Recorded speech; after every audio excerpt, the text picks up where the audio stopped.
संपत्ति, स्त्री, शक्ति और ज्ञान, ये चार चीजें पूर्व जन्म से ही सुकृत मिलती हैं।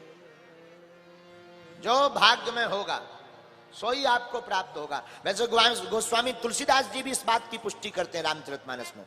एहा एहा जन्म विवाह मरण गत सोई, जहीं विधि लिखा सो तहीं विधि हो। एहा जन्म विवाह मरण गत सोई, हाँ, जहीं विधि लिखा सो तहीं विधि हो। श्री राम जय राम जय जय राम, बोलो श्री राम जय राम, श्री राम जय जय राम, बोलो श्री राम जय राम। जन्म विवाह और मृत्यु जिस विधि लिखी होगी, गोस्वामी तुलसीदास जी कहते वैसी ही होगी। तो चार चीजें आपको पूर्व जन्म से मिलती हैं, लेकिन भजन के प्रभाव से, मंत्र के प्रभाव से, भक्ति के प्रभाव से भगवान के लिए कुछ भी असंभव नहीं। भगवान किसी भी जीव को सामर्थ्यता दे सकते हैं, और जीवों के पास प्रायः मनुष्यों के पास भगवत कृपा से सामर्थ्यता आ जाती है। लेकिन ना आए तो निराश नहीं होना चाहिए। कई बार बड़ा बड़ा ध्यान करने के बाद भी कुछ प्राप्त नहीं होता है, और कई बार एक लोटा जल चढ़ाओ शंकर जी प्रकट। एक भक्त की कथा आती है, तो चोरी करने गया, और चोरी तो उसे चोरी के लिए एक दिन कुछ मिला ही नहीं, बड़ा हैरान। उसने सोचा चलो घर चले, काहे को भूखे मरे। गांव के बाहर आया, एक मंदिर मिला, मंदिर वो भी शंकर जी का। उसने सोचा रात यहीं गुजारो। शंकर जी के मंदिर में गया, बोले जय हो, मिले भी हो तुम मिले। राम जी का मंदिर होता तो कम से कम कुंडल होते, मुकुट होता, तिलक होता। मिले भी सो शंकर जी, पिंडी के अलावा है क्या, अकेले तुम भर बैठे। लेकिन हम मिल गए सो कोई बात नहीं, जय हो, हम भी पांव पर आई। लेकिन जैसे ही उसने प्रणाम किया, नजर ऊपर लगाई, अरे बोले कुछ भी कहो, घंटा तो है ही है, कुछ नहीं तो कुछ तो है। तो वो पीतल का घंटा बंधा हुआ था। उसने कहा कुछ नहीं, घंटा तो है ही है। उसने कहा कि कैसे निकाले। खूब प्रयत्न किया, घंटा ऊंचाई पर। उसने सोचा तुम कब कब काम आओगे। शंकर जी के ऊपर ही चढ़ गया, लगा खोलने, और एक दो गांठ खोल ही पाया कि शंकर जी बोले तथास्तु, मांगो वरदान। ये बोला हे भगवान, इतनी रात क्यों, कौन वरदान दे रहा हो। नीचे से आवाज कैसी, जब नीचे देखो बोले कौन। शंकर जी बोले हम। चोर बड़ा हैरान, बोले बड़े बड़े पूजा पाठ वाले भगवान, पंडित जी हने देके, महात्मा देके, तुम उनसे नहीं बोले, हमसे बोल गए। शंकर जी बोले आज तक हमें जितने मिले, किसी ने बेलपत्र चढ़ाई, रावण मिला उसने सिर चढ़ाया, लेकिन तुम अनोखे भक्त हो, तुमने पूरा शरीर ही हमारे ऊपर चढ़ा दिया है। न जाने कौन से गुण पर दया निधि जाते हैं, न जाने कौन से गुण पर दया निधि लीज जाते हैं। यही सब ग्रंथ कहते हैं, यही सब वेद गाते हैं, न जाने कौन से गुण पर। है? भगवान किस गुण पर रीझ जाए कोई ठिकाना। और एक बात, दूसरी बात, जो होता अच्छे के लिए होता, टेंशन नहीं लेना चाहिए। कई लोग ना, अरे महाराज इतनी पूजा करी कुछ नहीं हुआ, हो सकता भगवान और बुला रहे। आओ चरणों में बैठो, क्या दिक्कत। जो भगवान करते अच्छे के। एक राजा का मंत्री था, उसकी आदत थी कुछ भी हो गए, जो हुआ सो अच्छा हुआ, जो हुआ सो अच्छा हुआ, जो हुआ सो अच्छा हुआ। एक बार राजा तलवार की धार देख रहे थे, तो राजा के हाथों तलवार की धार चेक करते करते खुद का अंगूठा ही कट गया। मंत्री बोला जो हुआ सो अच्छा हुआ। राजा का दिमाग खराब कि बताओ हमाओ तो अंगूठा कट गओ, ये कितना बुद्धू है, ये कह रहा जो हुआ सो अच्छा हुआ। राजा बोले डाल लो इसको जेल में। मंत्री बोलो जय हो हुजूर, जो हुआ सो अच्छा हुआ। राजा को और गुस्सा चढ़ी, बोले इसको लगाओ तो 4-5 कोड़े, 8-10 चाबुक भी लगे, और ये हाथ जोड़ के बोले जय हो हुजूर, जो हुआ सो अच्छा हुआ। मंत्री जेल में। अब राजा गया वन में शिकार खेलने, शिकार खेलने गया, रास्ता भूल गया, चोरों ने पकड़ लिया। ऐसे चोरों ने पकड़ा जिनको नर बलि देनी थी, राजा ही पकड़े गए। राजा जब पकड़े गए तो चोर पकड़ करके लाए, भोजन करवाया, तिलक लगाया, हल्दी लगाई। राजा बोले हल्दी क्यों लग रही? बोले कटने आए, गर्दन कटने, गर्दन। राजा बोले जय हो। अब राजा लगा रोने, मत काटो, हम राजा हैं, प्रजा का क्या होगा। चोर बोले हम सब संभाल ले भी, तुम तो जाओ, 13वीं करवाओ। तो जो पंडित जी थे देवी के उपासक, देवी को बलि लगनी थी, पंडित जी बोले भाई देख लो बलि में कोई भंग तो नहीं है, राजा खंडित तो नहीं है।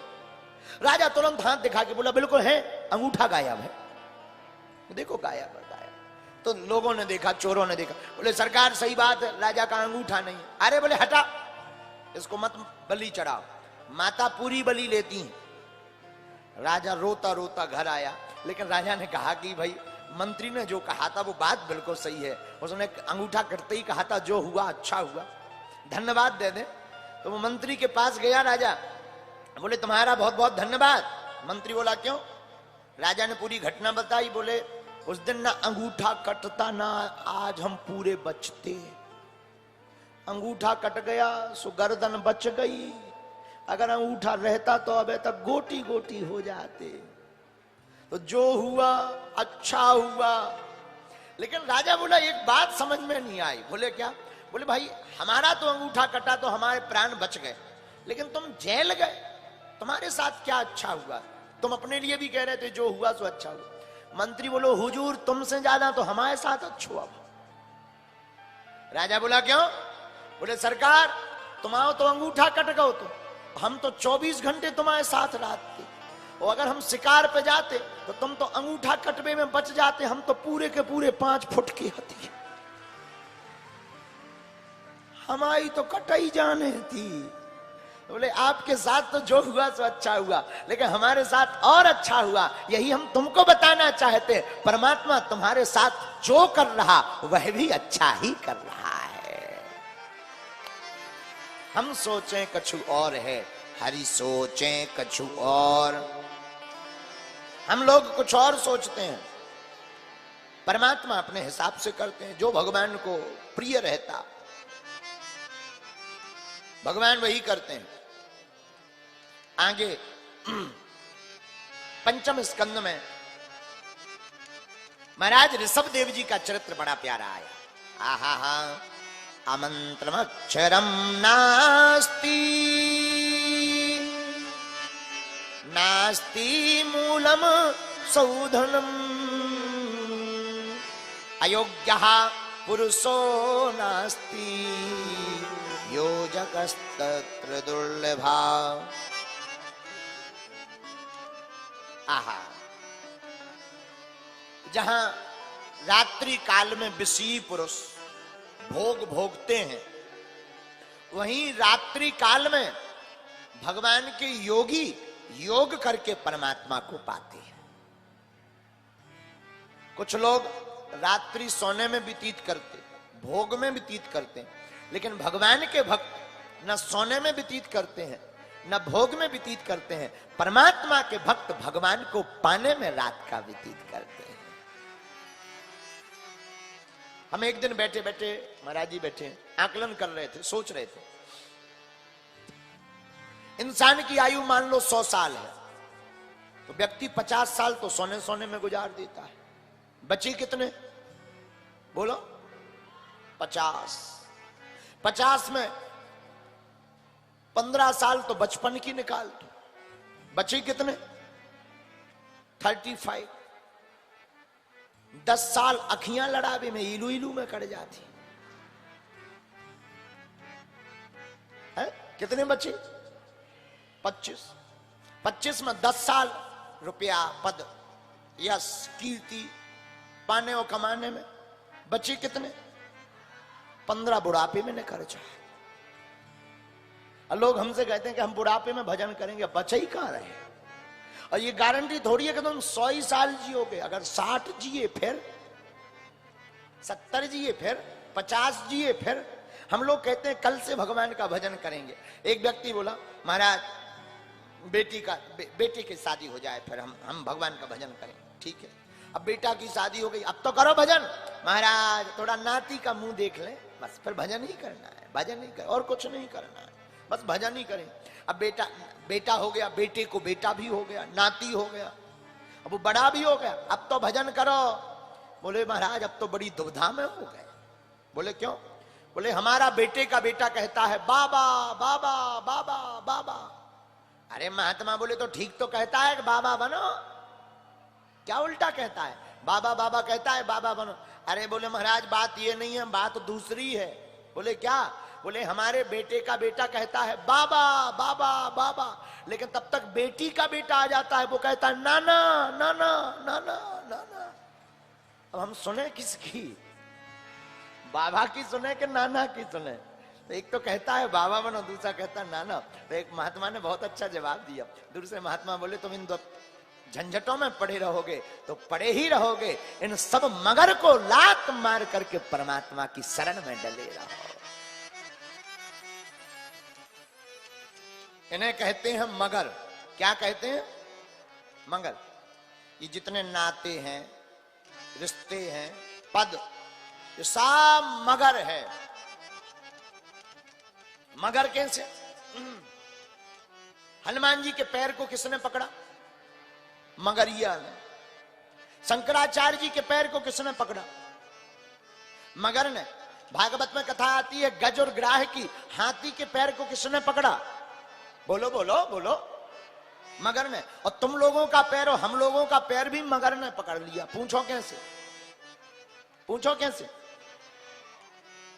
किसी ने पूछा? सागर में बागेश्वर वाले गुरुजी आए थे, कथा सुनने गए।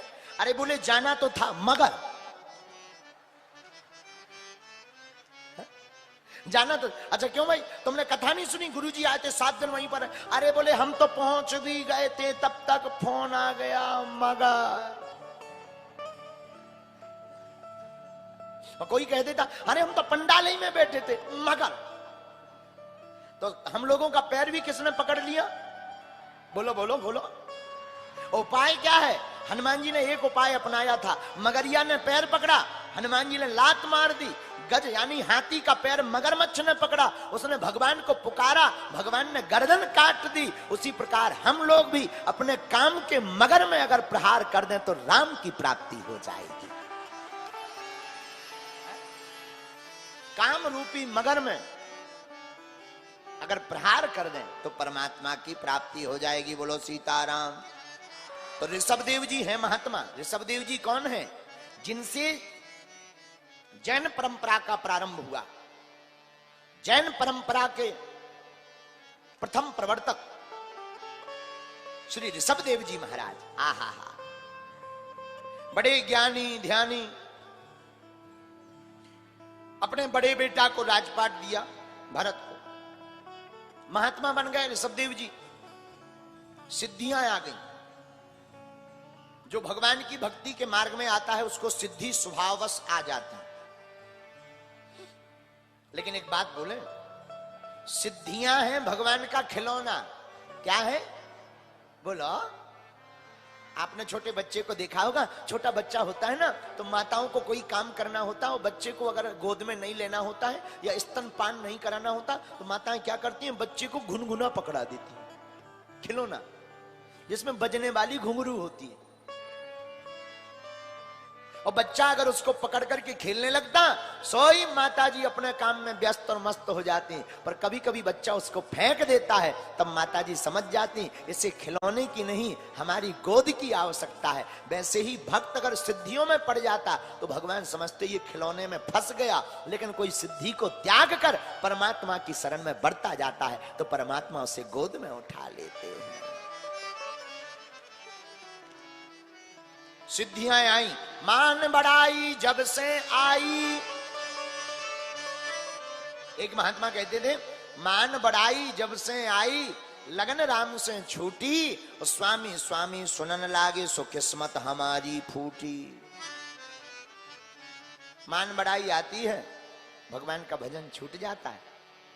भैया हमारे दादा गुरुजी कहते थे, महाराज जी जितना नाम बढ़े, जितनी कीर्ति बढ़े, जितना आपका यश बढ़े, उतनी ही ज्यादा भगवान के नाम की माला जपना प्रारंभ कर देना चाहिए। क्यों?